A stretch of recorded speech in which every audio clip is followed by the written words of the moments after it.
todo aquele que nele crê. E os que trouxeram a Bíblia, abram comigo no livro do Gênesis. O capítulo é o de número 2. E o versículo é o de número 21.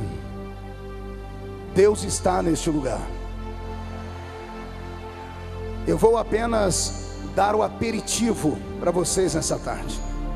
É só a entrada, é só o couvert. A comida forte vem daqui a pouco.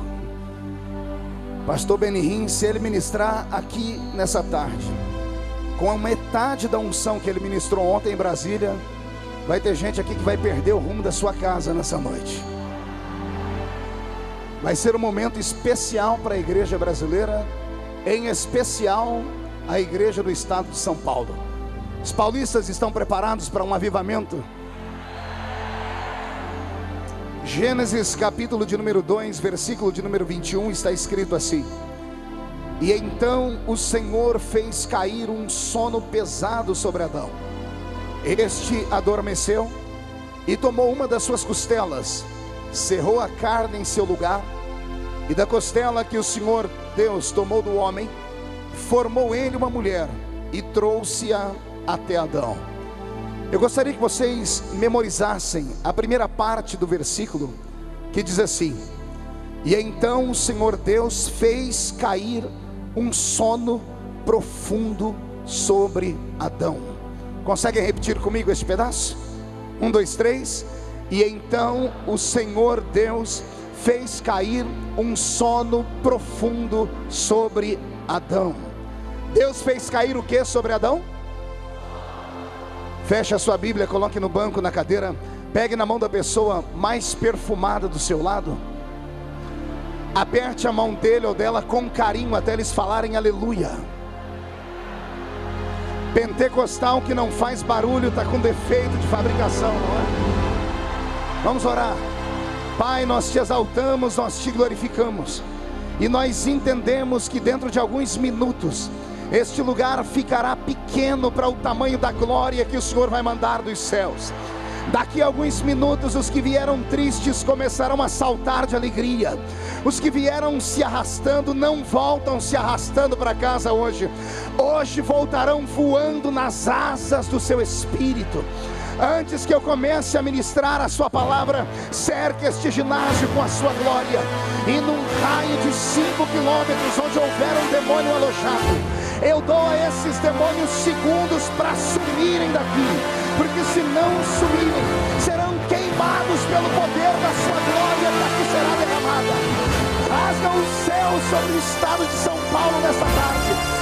Faz o estádio da Portuguesa tremer diante da sua presença. Manda anjos de fogo descerem aqui, que estes anjos desçam trazendo brasas de fogo nas mãos. Comecem a esparramar estas brasas entre nós, e onde houver um crente cheio do Espírito Santo, pega ele agora, agora,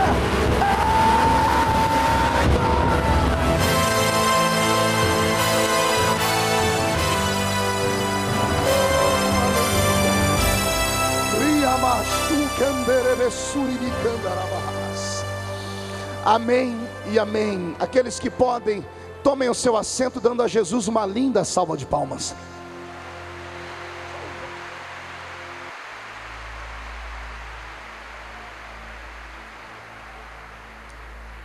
Glória a Deus. Primeiramente, é uma honra estar aqui nessa tarde, ao lado do meu grande amigo, profeta de Deus, apóstolo Agenor Duque, que ao lado de sua esposa, a bispa Ingrid, tem feito a diferença no estado de São Paulo, e de quem eu recebi um presente muito grande. Ganhei o coração deles, de graça, sem ter que pagar nada. Muito obrigado. Estamos juntos e misturados. Eu recebo a profecia desta tarde, porque eu creio no que Deus é capaz de fazer. Esse país ainda vai viver momentos especiais. Escutem o que eu estou dizendo. Fazem 2 anos que eu venho profetizando. Fazem 2 anos que eu venho dito a todo o nosso país, e já são pelo menos umas 4 milhões de pessoas que já me ouviram nesses 2 anos a profecia que eu vou liberar aqui nessa tarde. Vai chegar um tempo no nosso país onde os crentes, ao saírem de casa no meio de semana, irão para suas igrejas carregando na mão um radinho de pilha, ou um iPad, ou um iPhone, ou um celular que tenha tecnologia, só para ouvir a voz do Brasil. Aquela programação de rádio política que ninguém escuta hoje, de raiva. Raiva do Mensalão, raiva do Cachoeira, raiva de toda a porcariada que existe. Hoje nós não ouvimos, mas chegará um tempo que a igreja vai ter orgulho em ouvir, porque vão ouvir um jornalista falar assim, com a palavra, Sua Excelência, o Presidente da República Federativa do Brasil.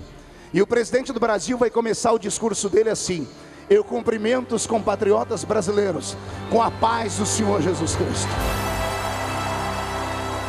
Viveremos esse momento. Escreve o que eu estou dizendo. Possa ser que você não veja, mas os seus filhos vão ver. E quando isso acontecer, se cumprirá uma profecia que há anos circula os rincões do nosso país. A profecia é esta: que o Brasil será o último grande celeiro missionário do mundo antes do arrebatamento da igreja. E eu profetizo que esses missionários estão entre nós aqui nesta tarde. Você não sabe perto de quem você está sentado. Você não sabe quem é esse ser humano que está de pé ao seu lado. Se você soubesse onde Deus vai colocá-los daqui uns dias, você não estaria ignorando, você estaria pegando o telefone deles, dando um abraço neles, porque vai chegar o tempo em que Deus vai exaltar o nome de vocês. E só quem crê nessa profecia, dá um grito para acordar São Paulo inteiro nessa tarde.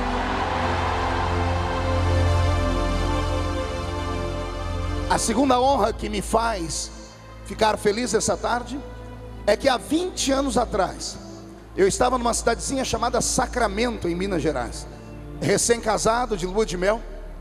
Recebi de um pastor matuto, um pastor de uma igrejinha com 30 membros, um VHS. E mal sabia eu que aquele VHS mudaria a minha vida para sempre. Quando coloquei aquele VHS numa TV emprestada, porque na época crente não podia ter televisão, fui na casa de alguém, e quando eu assisti um homem nos Estados Unidos da América com uma unção extraordinária, eu desejei aquilo. Caí diante da TV e disse: Jesus, eu queria ser como ele. E Jesus disse para mim: se eu quisesse 2 dele, já tinha feito 2 dele, mas eu posso fazer de você alguém diferente também. E o Senhor naquele dia falou para mim uma das frases que se tornou pregação por todo o Brasil, e as pessoas me conhecem também por causa dela. O Senhor disse para mim naquela tarde que Ele não queria que eu fosse eco de ninguém, Ele queria que eu fosse uma voz. E é o que Deus tem para vocês aqui nesta tarde. Você não vai sair daqui como uma cópia do pastor Benny Hinn, nem do pastor Marco. Você vai sair daqui como um profeta e uma profetisa, que vai impactar a sua geração. E só quem crê nisso, levante a mão direita, por favor, chacoalhe ela, coloque no ombro de quem está do seu lado com carinho e respeito. Agarre o ombro da pessoa até ela ficar irritada e chacoalhe ela com força. Isso, tire ela do lugar e diga para ela: Deus te trouxe aqui hoje para isso, para sacudir a sua vida, para sacudir o seu ministério. E só quem crê nisso reage nesse lugar.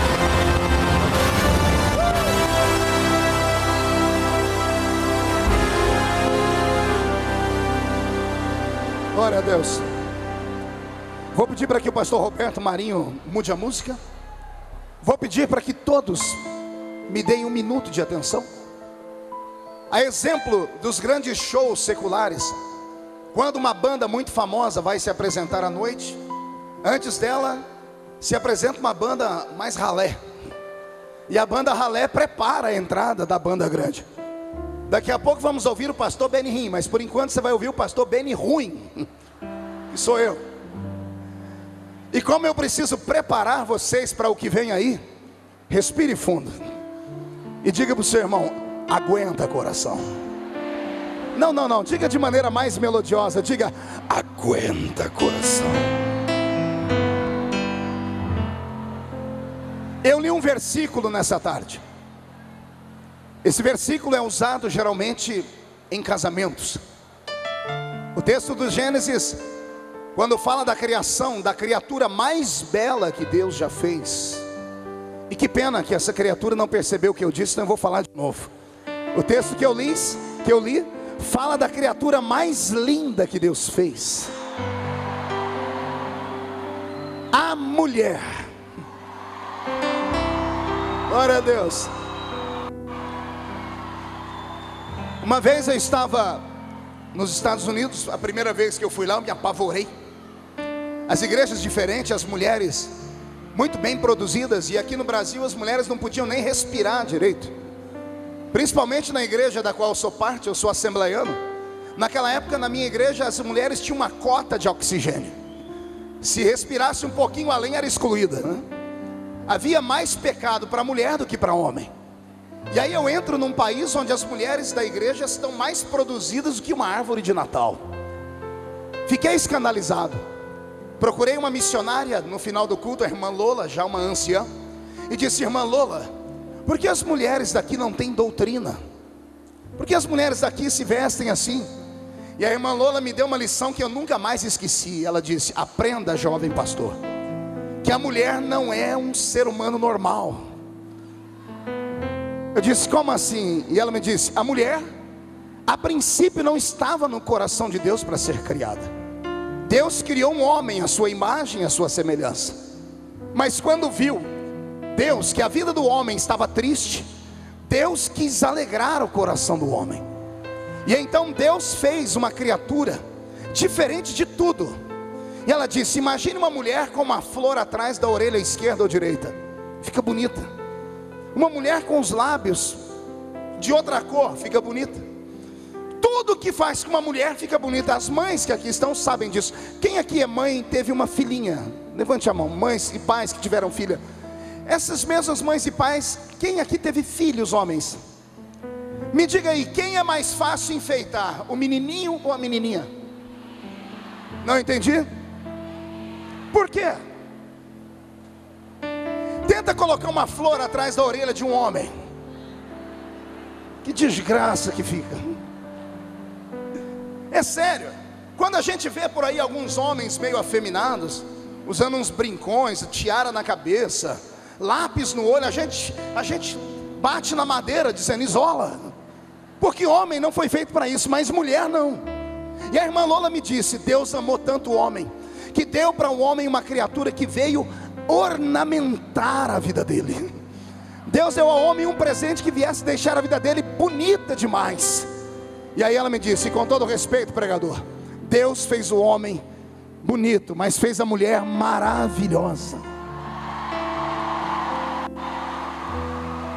Nos áureos anos do tempo de teologia, uma vez um engraçadinho levantou na sala de aula, no meio do seminário, e disse: eu descobri por que Deus fez a mulher por último. Porque a mulher foi a última criatura que Deus fez. E aí todo mundo parou, achamos que era uma revelação teológica. E ele disse: Deus fez a mulher por último para a mulher não dar palpite na criação. E ele tentou explicar: imagina Deus criando o mundo e a mulher atrás dizendo: se eu fosse o Senhor, eu fazia assim ou assado. Todo mundo deu gargalhada, mas eu fiquei com raiva. Porque a minha heroína é uma mãe, é uma mulher, é a minha mãe. Minha mãe enfrentou a vida sozinha, então eu tenho ela em destaque. Para mim, mulher tem que ser respeitada. Eu levantei naquela hora e disse: eu quero contra-argumentar o seu argumento. Ele disse: por quê? Eu disse: na verdade, Deus fez a mulher por último, porque todo grande artista, antes de fazer a sua obra-prima, primeiro ele faz uns rascunhos. Não, as mulheres não entenderam, eu vou falar primeiro. Primeiro o artista fez uns rascunhos, aí então ele veio e aperfeiçoou a sua obra-prima. O homem é só um rascunho, a mulher é a obra-prima que Deus fez. E só as mulheres que concordam, dê um grito para acordar quem estiver fora do Brasil. E nós homens vamos dar uma salva de palmas pela vida dessas guerreiras.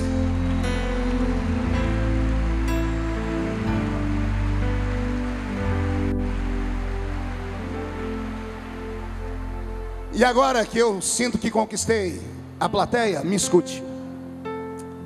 O capítulo que li fala de algo que Deus fez por Adão.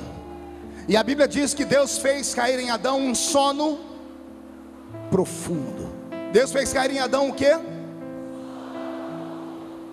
Este sono foi súbito. Deus não preparou ele dizendo: se prepara que você vai dormir. Deus simplesmente o anestesiou e Adão cai ao chão. Não sei se levou um dia, uma semana, um mês, ou se levaram segundos, mas a minha Bíblia diz que Deus fez uma cirurgia, arrancou uma costela de Adão e fez dele a mulher. Quem crê nesse texto? Diga: eu creio. Caminhando pelo livro do Gênesis, vamos encontrar um outro texto semelhante a esse. Há um outro homem agora como protagonista. Ele está no meio do deserto. Ele é um homem cansado. Ele é tão cansado que o cajado que um dia ele usou para pastorear, agora ele usa esse cajado como uma espécie de muleta. É um grande amigo de Deus. E Deus havia feito uma promessa a ele há 25 anos antes deste momento que eu estou citando. Deus disse a ele: sua mulher vai dar à luz a um filho, e você vai ver a nação que eu vou fazer de ti. Passaram-se 25 anos e a mulher dele não deu à luz a filho nenhum. E um dia ele, com 100 anos de idade, quantos anos ele tem? Ele está andando no deserto e de repente diz a Bíblia, e Deus veio sobre ele. Literalmente, a sombra do Onipotente caiu sobre ele. E a Bíblia diz que ele, quando sente a presença de Deus, cai de joelhos e se inclina em terra. A Bíblia diz que nesse momento, aquele que está acima dele começa a dizer: de hoje a 1 ano, tua mulher virá a ti com um filho nos braços, e eu cumprirei a minha promessa na sua vida. Eu estou falando de quem? Não ouvi. Qual é o nome dele? Mais alto. Quando Abraão ouviu isso, ao invés dele dar glórias a Deus, ao invés dele chorar e falar: eu creio nas suas promessas, a Bíblia diz que ajoelhado, ele teve uma crise de riso. A Bíblia diz que ele teve uma crise de riso. Esse riso não foi no espírito, não foi de alegria. Esse riso foi um riso de deboche. Foi um riso do quê? Pergunte por quê? Deus havia feito a mesma promessa 25 anos antes, e ele acreditou, e agora ele começa a rir, porque imagina ele levantando e dizendo: com todo respeito, Senhor, a gente é amigo há 25 anos, o Senhor não precisa mais me enganar nem me iludir. Senhor, eu sou homem maduro, e quando eu olho no espelho, a única coisa que eu vejo é artrite, artrose, osteoporose, reumatismo, cataratas, quase cegueira. O menino para quem o Senhor profetizou há 25 anos atrás era um garotão de 75 anos. Eu tinha virilidade, eu tinha força. Eu subi o monte correndo, eu desci o monte correndo. Eu tinha força para lutar nas batalhas, destruir 5 grandes reis. Porque eu era um garotão de 75, agora eu tenho 100 anos. Agora eu tenho quanto? Eu imagino ele ficando em pé, pedindo licença: Senhor, dá uma olhadinha aqui na figura. Minha barriga está murcha, minhas veias estão aparecendo, minhas pernas estão cambaleando, meus dentes estão amarelados e tortos, e eu não tenho mais virilidade. Não posso mais ter filho, nem eu e nem minha esposa. E eu imagino ele dizendo: o senhor acha que aqui está ruim?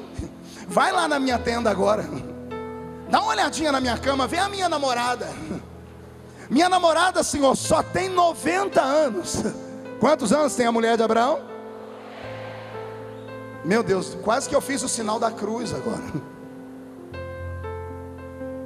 E eu imagino Deus olhando para ele dizendo assim: era isso que eu queria.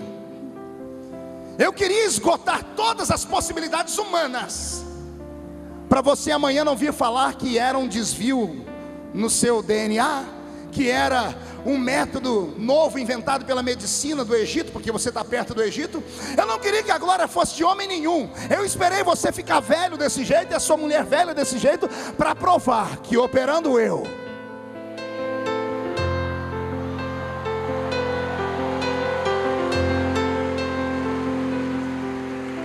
respire fundo. A Bíblia diz que Deus fala assim: Abraão, me dá um sacrifício. E Abraão agora com 100 anos de idade vai dar a Deus um sacrifício. Por favor, eu estou desenhando, enxergue. Abraão pega um sacrifício, e pela primeira vez na Bíblia Sagrada nós temos um sacrifício tão estranho.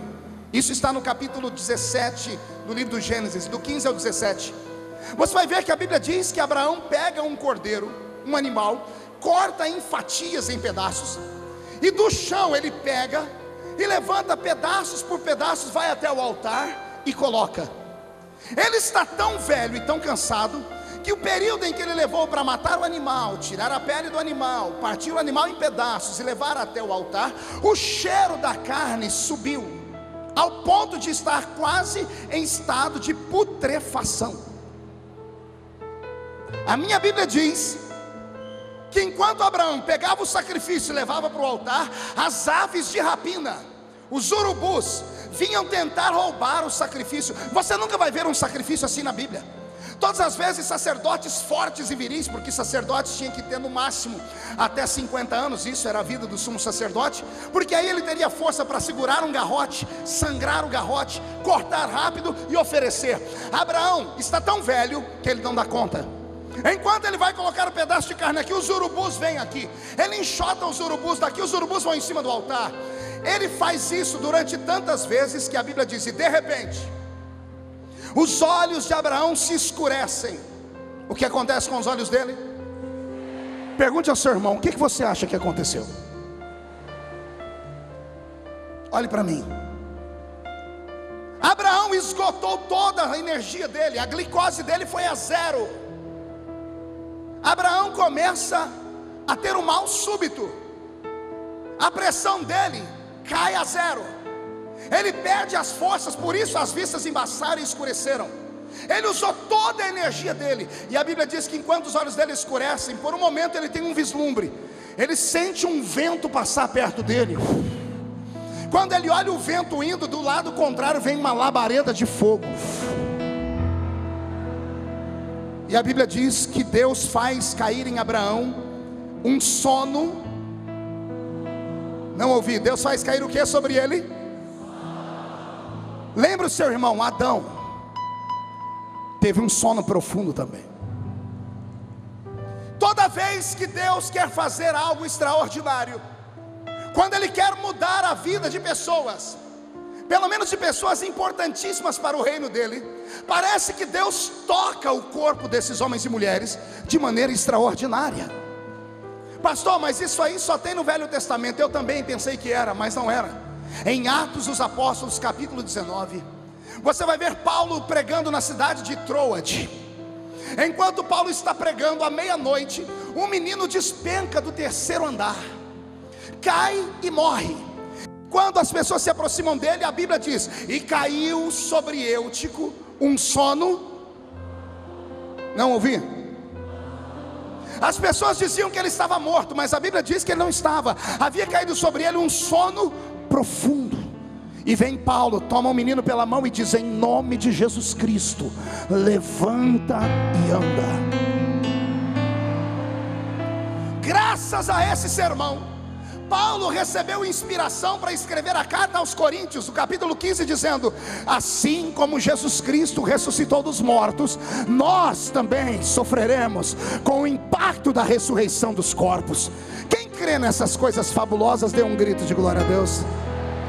Agora levante a mão direita e faz um carinho nas costas do seu irmão e diga para ele, vai doer só um pouquinho. Pastor Roberto, mude a música. Como eu estou ministrando aqui antes do pastor Benihim, e eu sei que muitas pessoas vão ficar espantadas, outras escandalizadas. Eu sei que amanhã os sites que existem na internet, de muita gente que não tem o que fazer, vão colocar fotos, porque os Facebooks vão bombar com as coisas que nós vamos ver aqui, e vão falar que houve aqui em São Paulo uma manifestação diabólica. Outros vão falar que houve uma manifestação de magia, porque essa semana eu recebi uma ligação de alguém importante aqui de São Paulo, de uma grande igreja, talvez a maior hoje aqui, onde se não denominação, mas aqui mais agrupa pessoas num lugar só, onde o líder pegou o microfone e falou para todo mundo, cuidado, no carnaval vai ter um mágico aqui em São Paulo. Porque se para alguns o que acontece no ministério do pastor Benihim é magia, eu contraponho isso e como apologista da fé pentecostal venho dizer que o que você vai ver nessa tarde se chama unção. O que você vai ver acontecer ao irmão que está do seu lado e à irmã que está do seu outro lado se chama impacto de Deus na vida das pessoas. E eu creio que quando o pastor Benihim começar a ministrar, pessoas que precisam ter o seu ministério transformado, que precisam ter a sua família transformada, que precisam ter a sua saúde transformada, receberão o que a Bíblia Sagrada chama de sono profundo. E oxalá que esta pessoa seja você. Eu leio a Bíblia desde criança. Eu tinha 13 anos quando li a Bíblia pela primeira vez. Hoje eu tenho 40. Tenho cara de 50. Eu estou com um corpinho de 60, não precisa falar. Eu já preguei em quase 2.000 cidades, ou pouco mais de 2.000 cidades do Brasil, e em mais de 70 países do mundo. Eu sempre corri nos maiores focos de avivamento do mundo.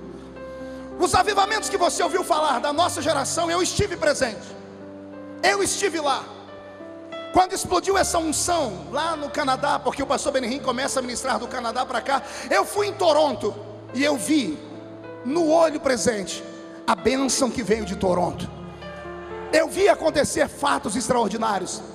Eu estive na Inglaterra quando explodiu lá no templo do pastor Colin Dye a unção do leão, onde crentes eram lançados no chão e ao invés de darem glória a Deus, urravam como se fossem leões. E alguns escandalizados, achando que era coisa do diabo, viam pessoas colocarem, expelirem cânceres pela boca. Pessoas eram batizadas com o Espírito Santo. Eu estive em Pensacola, quando explodiu o avivamento em Pensacola, e vi numa cidadezinha pequena, que faria qualquer um de nós ficar com vergonha do tamanho das suas cidades, onde um templo de 200 pessoas, em menos de 5 anos, a igreja construiu um templo para 5.000 pessoas. E quando eu entrei nesse templo eu me apavorei. Quer perguntar o porquê? Só falo se todo mundo perguntar. Eu vi 2 entradas laterais da igreja, uma rampa escrito: entre com a sua cadeira de roda aqui. E na outra, do outro lado da igreja, escrito: empurre a sua cadeira de roda aqui.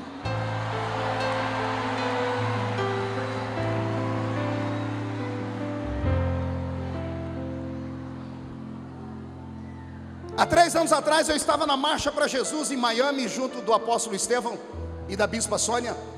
Quando meu Nextel tocou, e ao atender o meu Nextel, estava lá do outro lado da linha o Marquinhos.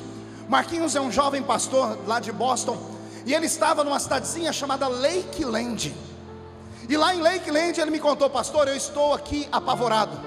Ontem à noite, num culto com 20.000 pessoas, e isso é todos os dias, o pastor Todd, um menino filho de pastor que se desviou, o menininho se desviou, se tornou drogado. Ele tinha tatuagem até no nariz, para você ter uma ideia, piercing por todo o corpo dele. Voltou aos pés da cruz. A igreja não conseguiu recebê-lo como filho do pastor, porque ele estava todo marcado. O pai mandou ele para a cidadezinha do lado chamada Lakeland, e lá um pastor que não olhava a aparência deu a esse menino uma oportunidade de dirigir um culto. Todd até hoje não prega bem, mas quando ele começa a orar, paralíticos saltam da cadeira de roda. E o Marquinhos me disse: pastor, ontem à noite uma cega começou a gritar. Levaram ela ao palco e ela disse que estava enxergando. Para não darem testemunho falso, tiraram ela do palco e levaram até um hospital próximo. Tiraram uma radiografia, e o que eu vou falar agora é só para quem é espiritual.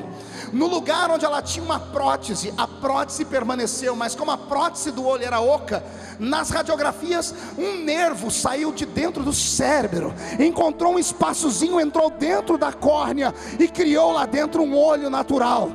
E a menina deu testemunho e Jesus começou a ser glorificado. Eu fui à Argentina quando explodiu o avivamento com o pastor Carlos Anacondia. Eu assisti em loco quando aconteceu o grande avivamento em Bogotá. Eu busquei isso e disse: Deus, quando é que vai chegar a vez do Brasil?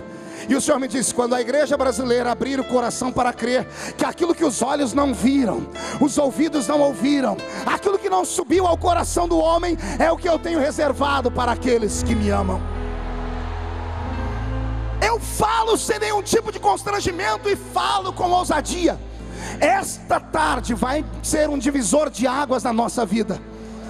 Aqueles que vieram apenas para ver o homem vão sair daqui dizendo: o homem é de carne e osso. Mas os que vieram aqui para serem impactados por Deus vão sair daqui para nunca mais serem os mesmos. Eu profetizo que você, ao chegar na sua casa hoje, vai perder a vontade de jantar. Crentes não vão assistir televisão hoje à noite. As pessoas vão ficar como que em estado catatônico. Na madrugada vão começar a buscar a Deus, e ao acordarem amanhã de manhã e olharem no espelho, não vão se conhecer mais, porque Deus vai mudar a sua vida como mudou a vida de Adão. Deus vai mudar a sua vida como mudou a vida de Abraão. Deus vai ressuscitar a sua vida como ressuscitou a vida de eu. Que se tem alguém que crê nisso, por favor, comece a adorar, comece a glorificar, comece a sentir o céu neste lugar. Se você está preocupado com o calor, a notícia que eu vou te dar agora não é nada boa. Vai ficar mais quente do que está a partir de agora. Há uma chama do Espírito descendo sobre o estádio da Portuguesa. Só os crentes pentecostais, por favor, levante a sua mão. Só os pentecostais comecem a receber línguas estranhas. Comece a orar em línguas agora. Agora, agora, agora, agora.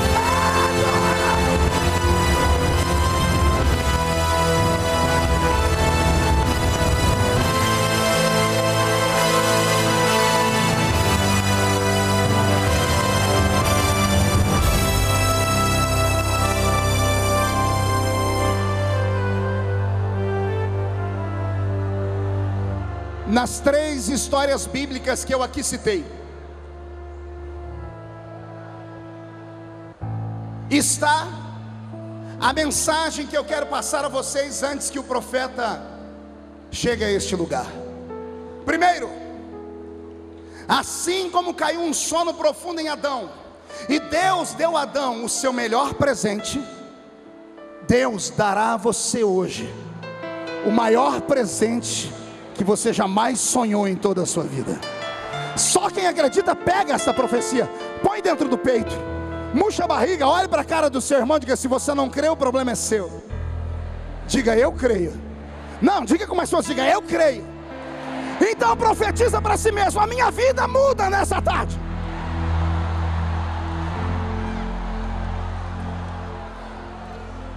Assim como Eva foi dada para tirar as noites de tristeza e solidão de Adão, assim como Eva foi dada a Adão para arrancar de dentro dele a depressão que veio sobre ele, ao ver que todos os seres vivos daquele jardim tinham vida plena e ele não, assim diz o Senhor: após o sono profundo que eu vou te dar, eu vou arrancar a depressão do seu ministério, eu vou arrancar a depressão da sua família.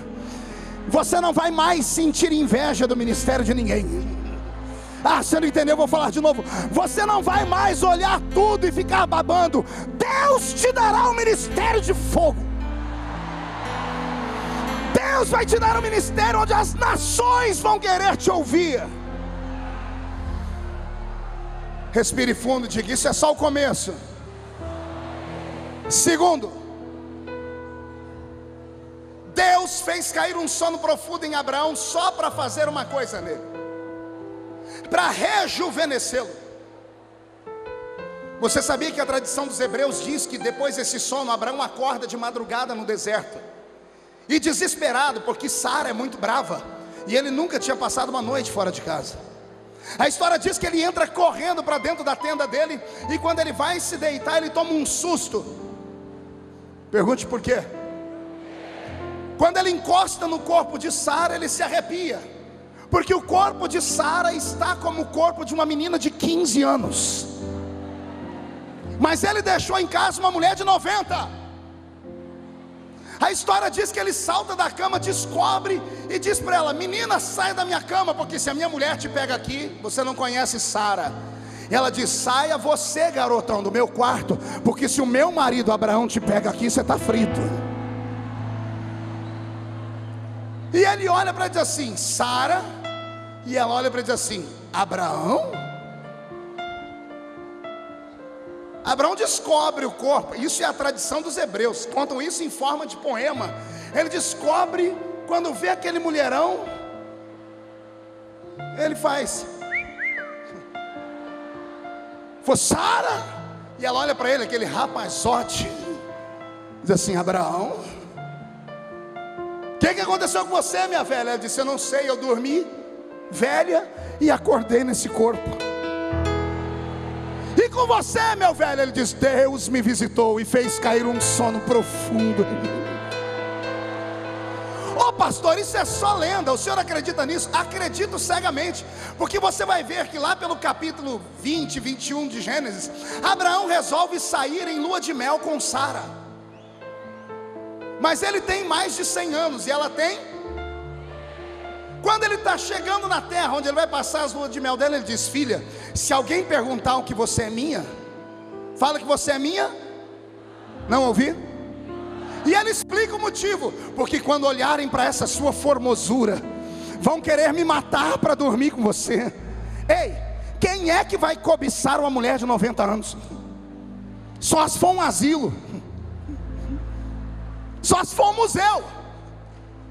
Mas Abraão, quando olhou para a mulher dele, depois dessa cirurgia que Deus fez, a vida dele foi renovada. Aqui está o segredo deste tópico da mensagem.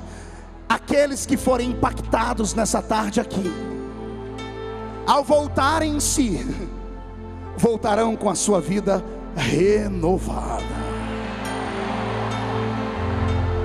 Não, você não está entendendo. Sabe aquela força, pastor, que o senhor tinha quando era adolescente? Que sozinho fazia barulho na igreja por 500? Que não tinha vergonha de ir para a rua, agarrar um microfone ou um megafone, ou mesmo na voz seca, e gritar aqui na Praça da Sé, dizendo que Jesus salva? Aquele vigor que foi embora, diz o Senhor, vai voltar. Sabe aquela paixão missionária? Vai voltar. Sabe aquele desejo de gravar um CD e ser um levita? Vai voltar. Sabe aquele sonho que foi sepultado por crentes que não acreditaram na sua história? Por crentes que na verdade não são crentes, são coveiros de sonhos, caminham no deserto e querem sepultar a sua vida. Eles até te sepultaram, velho, mas quando te enxergarem amanhã vão perguntar: o que aconteceu com você ontem? Você vai dizer: fui renovado. Meu ministério foi renovado, minha família foi renovada. E só quem vai ser renovado, não grita não, dá um berro de glória a Deus nesse lugar.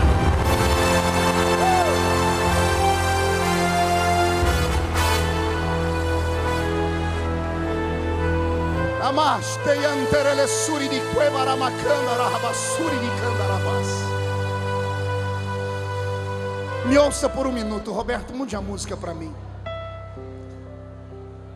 Eu prego todos os dias. Já são 27 anos pregando. Sou um sobrevivente. Quem me acompanha sabe das histórias, sabem das calúnias que eu já sofri. Quem me acompanha sabe quantas vezes me jogaram dentro de uma cova. Mas quem me acompanha sabe também que os meus inimigos nunca conseguiram fazer a missa de 7º dia. Não, você não entendeu, eu vou repetir. Sepultar até sepultar, mas missa de 7º dia nunca Jesus deu gostinho para eles. Quando chegaram lá, na cova tinha um bilhetinho, e eu deixava o bilhetinho assinado dizendo: com todo respeito, ressuscitei essa manhã e estou fazendo a obra do Senhor.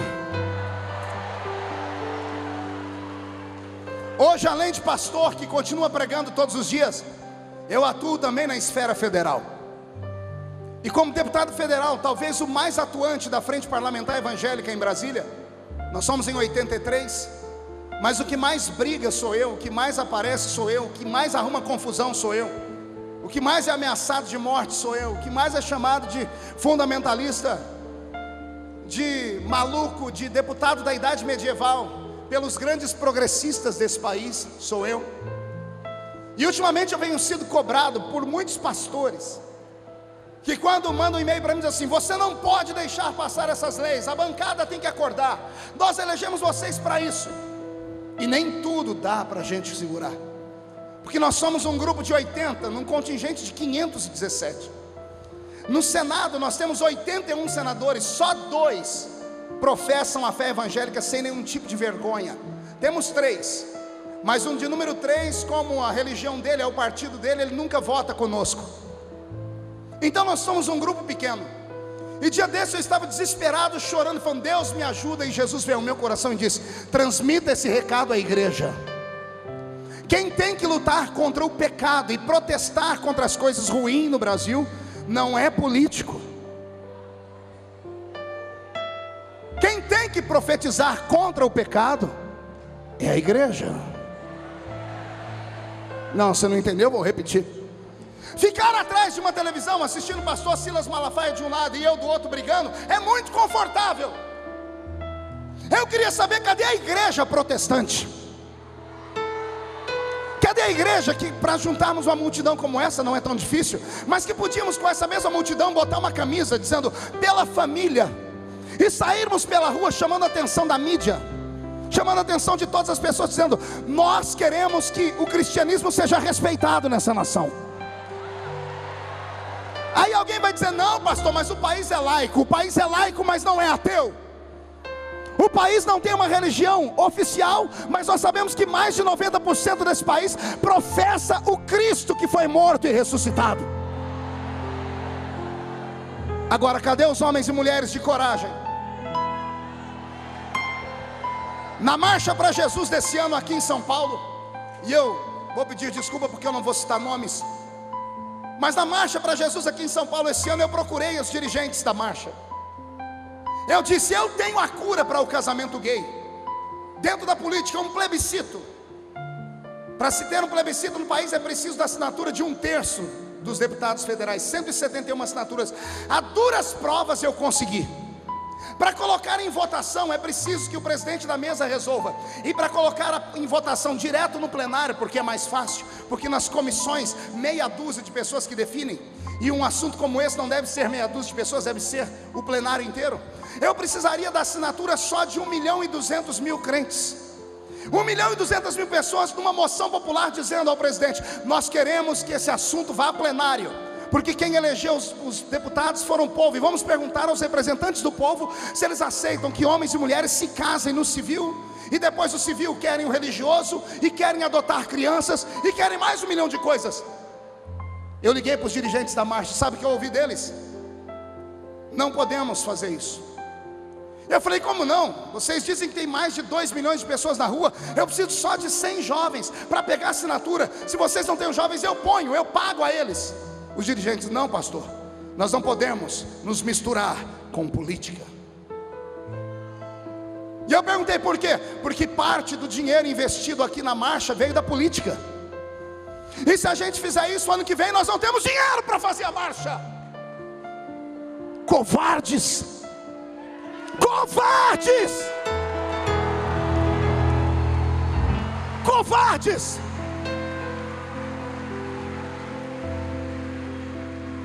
É muito bonito falar que ama e que defende. Eu quero ver partir para a briga. Aí sabe que desculpa me dão? Não, pastor, Jesus está voltando. O anticristo já está operando. E eu sou obrigado a falar para eles ler a Bíblia direito em 2 Tessalonicenses capítulo 2, porque lá está escrito que o anticristo não está operando ainda. A Bíblia diz: há um espírito que o impede de atuar. Você não entendeu? Eu vou repetir. A Bíblia diz que o anticristo não apareceu ainda, porque tem um outro espírito aqui que impede ele de atuar. Quem sabe que espírito é esse? Não ouvi, quem é ele? Lindo, agora me diga onde é que o Espírito Santo está. Aqui aonde? Dentro desse ginásio? Me mostre onde é que ele habita. Não ouvi, bata no peito. O Espírito Santo habita aí? Então põe a mão no peito e escute. A Bíblia diz que aquele que impede o anticristo está dentro de você. Então quem tem que protestar é você.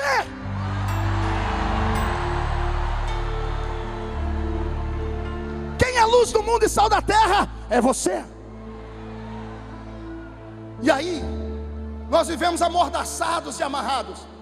Vocês não sabem o que acontece nesse país. Aliás, acontecia. Pergunte por quê. Nessa tarde eu quero um sono profundo. Eu vou falar de novo. Nessa tarde eu quero uma experiência com Deus. Nessa tarde eu preciso sair daqui cheio da unção do Espírito de Deus. Nessa tarde eu profetizo que você vai voltar para casa não andando mais, vai voltar voando nas asas do Espírito. E só quem concorda comigo e deseja, dê um grito daquele que mexe com as estruturas. pé comigo.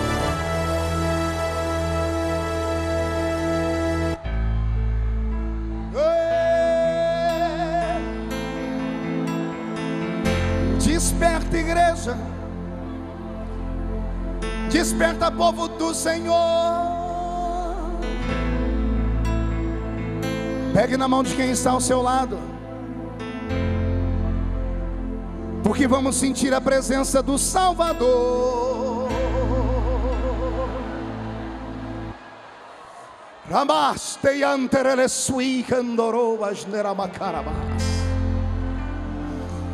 Feche seus olhos nesse momento.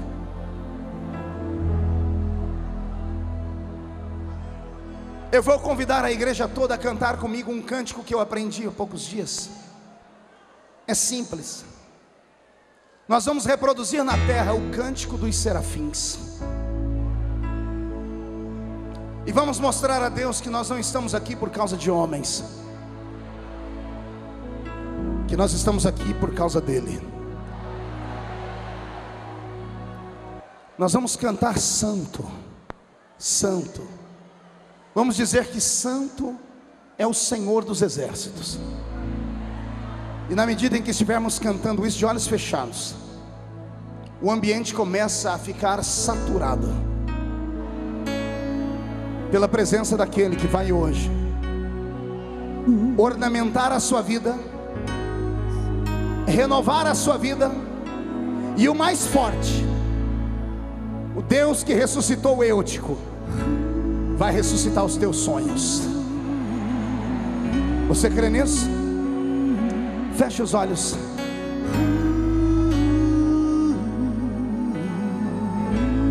E cante assim: Santo,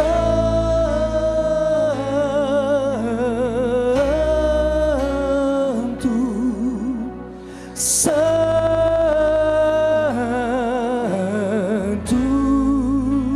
É fácil. Cante. Santo,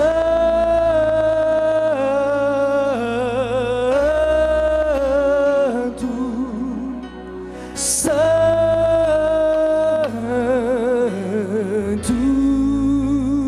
Mais uma vez. Santo,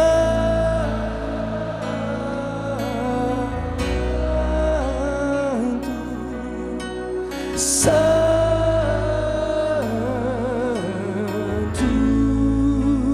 Queria ouvir só os homens.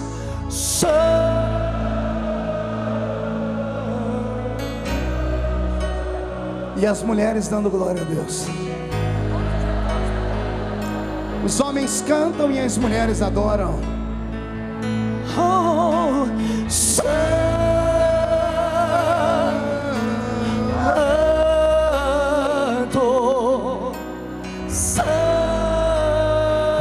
Santo, Santo Deus. Mais uma vez, senhores. Santo,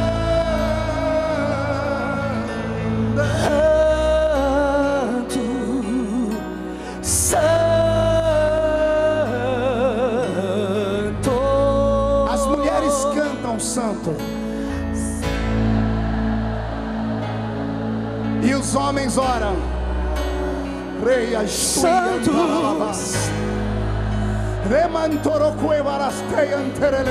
Santo Deus. Senhoras, mais forte.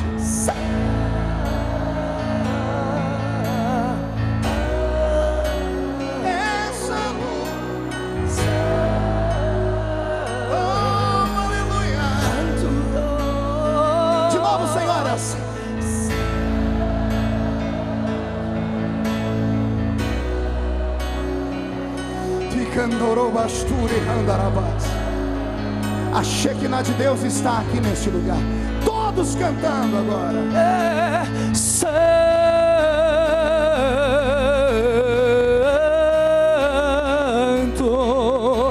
Santo,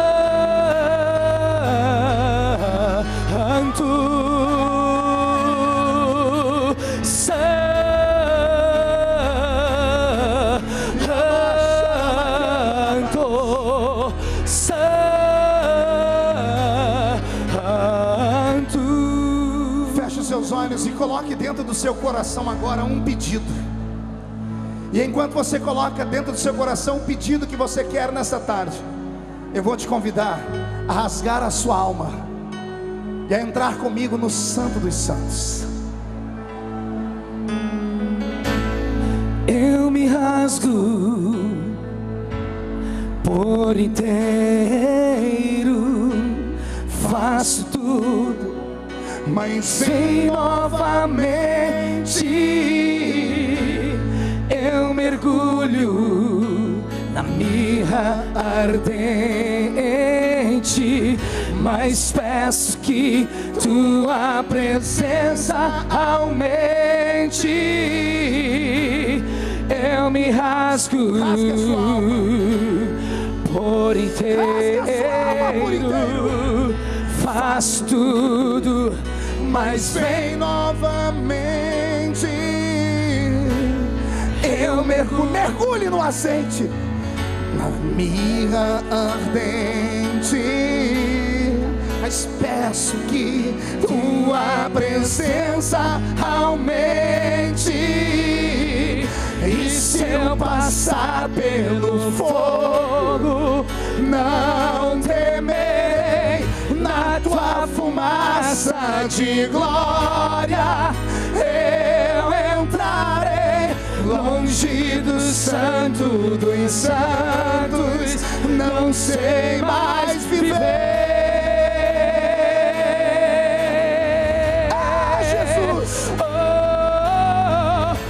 Se eu passar pelo fogo, não temerei.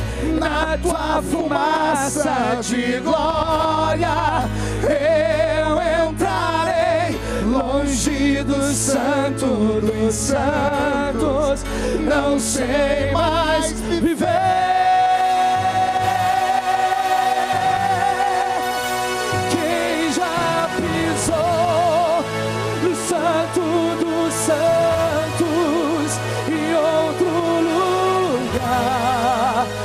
Sabe viver, e onde estiver, clamar pela glória, a glória de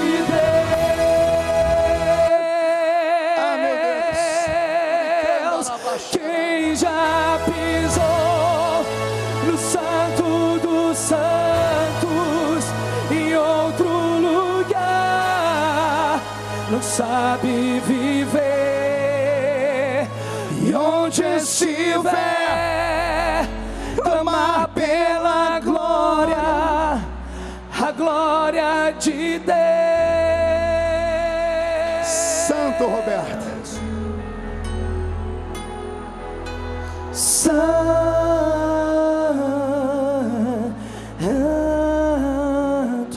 Riamachu e Candorobas.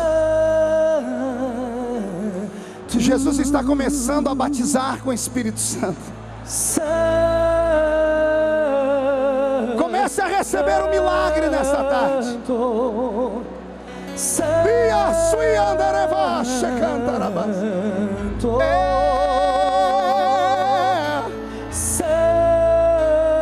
Solte a mão do seu irmão e comece a adorar. Ah, meu Deus! Tua voz cante.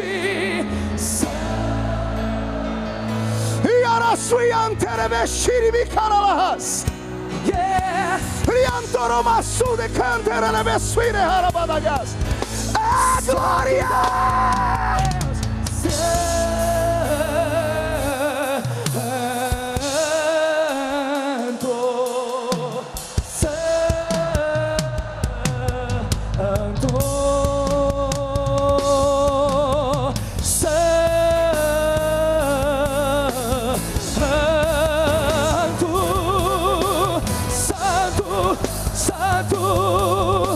Santo Deus,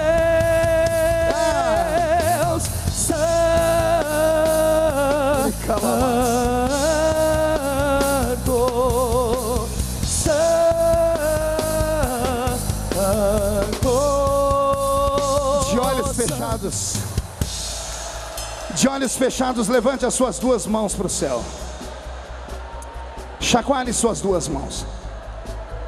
Jesus, coloque na palma desta mão agora uma unção de cura divina, uma unção de batismo com o Espírito Santo, uma unção de libertação, porque onde eles colocarem a mão deles, ó Deus, vai acontecer uma explosão de milagres. Por gentileza, fique cara a cara com alguém agora, encontre alguém, chacoalhe a mão sobre ele, diga para ele: eu nasci para adorar, eu nasci para adorar, e por isso acredito em milagres. Então abrace o seu irmão e profetiza sobre ele agora. Vai, Roberto.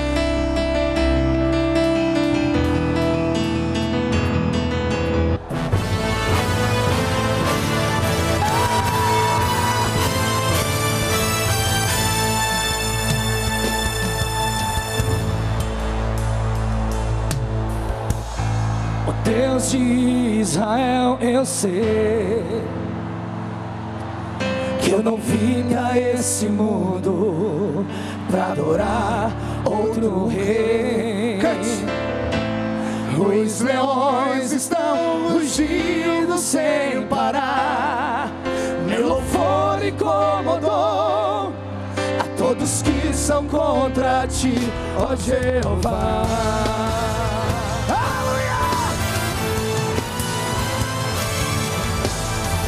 Pode intercalar o louvor do meu coração. Dos manjares eu abro mão, dos palácios não quero não.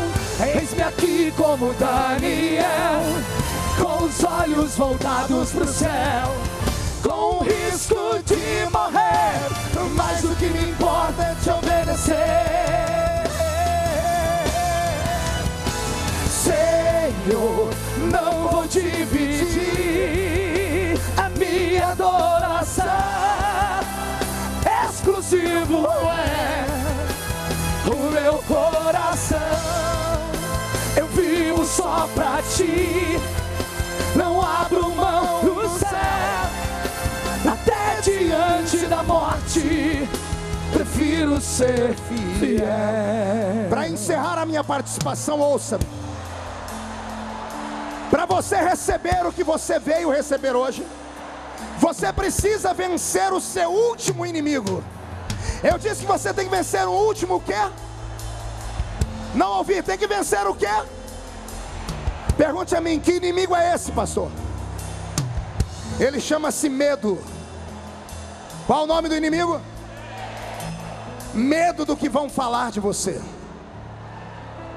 medo de sonhar mais alto, medo de enfrentar os gigantes, medo de até onde você pode ir. Deus nessa tarde vai arrancar o medo de você. Só que Ele não vai arrancar esse medo de graça. Nós vamos copiar o rei Davi. Davi, quando tinha medo, ele cantava o Salmo 91. Nós vamos cantar o Salmo 91. Mas eu quero ver você cantar o Salmo 91 marchando. Pastor, eu não sei o Salmo 91. Aceita Jesus como Salvador de novo então. Só quem crê nisso, dê um glória a Deus. Aquele que habita no esconderijo do Altíssimo, sombra do Onipotente descansará. Direi do Senhor, Ele é o meu Deus, meu refúgio, minha fortaleza. Ele me livra do laço do passarinheiro e da peste perniciosa. Ele me cobre com suas penas e debaixo de suas asas estarei seguro. Eu não temo espanto noturno, nem seta que voe de dia, peste que ande na escuridão, nem mortandade que assole ao meio-dia. Não importa quantos caiam do meu lado, direita, esquerda, eu estou protegido. Se eu for fiel, eu moverei o céu. Ele envia anjos para me guardar. Não vou dividir a minha adoração, exclusivo é o meu coração. Eu vivo só pra ti, não abro mão do céu, até diante da morte. Prefiro, quero ouvir, Senhor. Mais alto. exclusivo é Mais alto. o meu coração. O meu coração, Vivo só, eu vivo só pra ti. não abro mão do céu, Não abro mão do céu, diante da morte. até diante da morte. Prefiro ser fiel. Senhor, Não vou dividir a minha adoração. exclusivo é o meu coração. Eu vivo só pra ti. Não abro mão do céu, até diante da morte. Mão direita levantada ao céu. Levante a mão bem alto. Diga comigo: todos os demônios que lutaram contra o Brasil.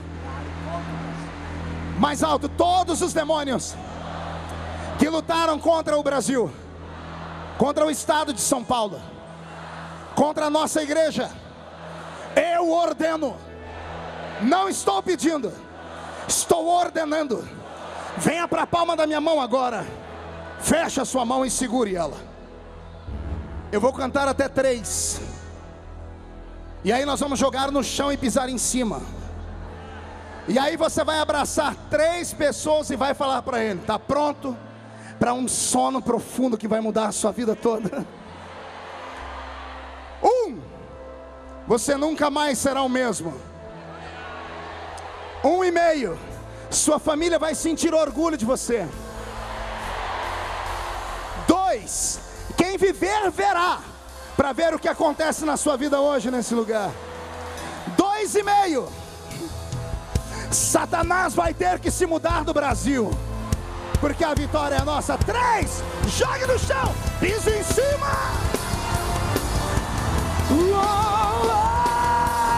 Senhor, não vou dividir a minha adoração. Exclusivo é o meu coração. Vivo só pra ti, não abro mão do céu, Até diante da morte. Só os pentecostais dão glória a Deus. 1, 2, 3. prefiro ser